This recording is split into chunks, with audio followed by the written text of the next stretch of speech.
Hello hi ନମସ୍କାର ଦର୍ଶକ ବନ୍ଧୁ। ଆଜି ହେଉଛି 24/7/2023 ବୁଧବାର। ଆଜି ସନ୍ଧ୍ୟାବେଳର କିଛି ଗୁରୁତ୍ୱପୂର୍ଣ୍ଣ ଖବର ଆସିଛି। ଚାଲନ୍ତୁ ସେ ଗୁରୁତ୍ୱପୂର୍ଣ୍ଣ ଖବର ଉପରେ ନଜର ପକାଇବା। ତ ଦର୍ଶକ ବନ୍ଧୁ, ବର୍ତ୍ତମାନ ଯାହା ସୂଚନା ମିଳିଛି, ଆଜି 5 ଜିଲ୍ଲାରେ ପ୍ରବଳରୁ ଅତି ପ୍ରବଳ ବର୍ଷା ସମ୍ଭାବନା। ସୂଚନା ଅନୁସାରେ ଲଘୁଚାପ ପ୍ରଭାବରେ ରାଜ୍ୟର ବିଭିନ୍ନ ସ୍ଥାନରେ ବର୍ଷା ଲାଗି ରହିଥିବା ବେଳେ ଆଜି ମଧ୍ୟ କିଛି ଜିଲ୍ଲାରେ ପ୍ରବଳ ବର୍ଷା ସମ୍ଭାବନା ରହିଛି। ପ୍ରବଳରୁ ଅତି ପ୍ରବଳ ବର୍ଷା ନେଇ 5 ଜିଲ୍ଲାକୁ ଅରେଞ୍ଜ ଆଲର୍ଟ ଜାରି ହୋଇଛି। ମାଲକାନଗିରି, କୋରାପୁଟ, ନବରଙ୍ଗପୁର, କଳାହାଣ୍ଡି ଏବଂ ନୂଆପଡ଼ା ଜିଲ୍ଲାରେ ଅରେଞ୍ଜ ୱାର୍ଣ୍ଣିଂ ଜାରି ହୋଇଛି। ଏହିସବୁ ଜିଲ୍ଲାରେ 12ରୁ 20 ସେଣ୍ଟିମିଟର ପର୍ଯ୍ୟନ୍ତ ବର୍ଷା ହୋଇପାରେ। ସେହିପରି ଅନ୍ୟ 7 ଜିଲ୍ଲାରେ ପ୍ରବଳ ବର୍ଷା ନେଇ ପାଣିପାଗ ବିଭାଗ ୟେଲୋ ୱାର୍ଣ୍ଣିଂ ଜାରି କରିଛି। ପୁରୀ, ଗଞ୍ଜାମ, ଗଜପତି, ରାୟଗଡ଼ା, କନ୍ଧମାଳ, ବୌଦ୍ଧ ଏବଂ ବଲାଙ୍ଗୀର ଜିଲ୍ଲାକୁ ୟେଲୋ ୱାର୍ଣ୍ଣିଂ ଜାରି କରିଛି।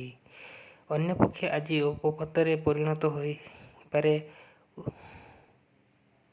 ଉତ୍ତର ପଶ୍ଚିମ ବଙ୍ଗୋପସାଗରରେ ସୃଷ୍ଟି ହୋଇଥିବା ସଦୃଶ ଲଘୁଚାପ ଅବପାତରେ ପରିଣତ ହୋଇ ଏହା ଧୀରେ ଧୀରେ ଉତ୍ତର ପଶ୍ଚିମ ଦିଗକୁ ଗତି କରି ଉତ୍ତର ଆନ୍ଧ୍ରପ୍ରଦେଶ ଏବଂ ଦକ୍ଷିଣ ଓଡ଼ିଶା ଉପକୂଳ ଦେଇ ଗତି କରିବ।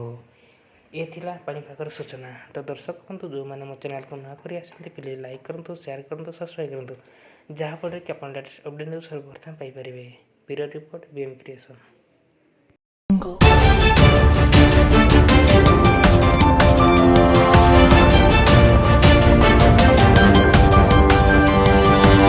Audio